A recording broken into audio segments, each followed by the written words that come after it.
1 year since a group of Essentia nurses announced their intent to unionize, and tonight they're calling on their employer to come to the bargaining table.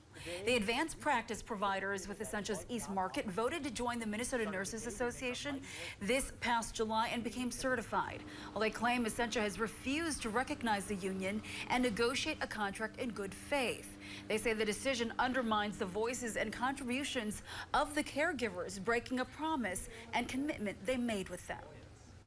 If you value us, then respect the decision we made to unionize. Stop the stalling tactics.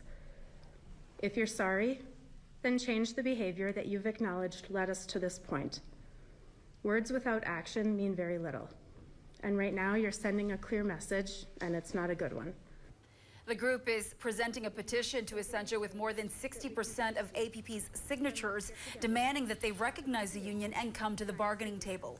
Meantime, Essentia is arguing that they believe it's premature to begin bargaining with the MNA on behalf of the East Market's APPs because of an appeal pending currently in Washington, D.C. We have asked the National Labor Relations Board to review the regional director's decision that allowed our APPs to vote as a single large unit, a decision that goes against the NLRB's own rule. Essentia says during this same time they have recognized several new bargaining units that have voted to join because they followed established rules of formation.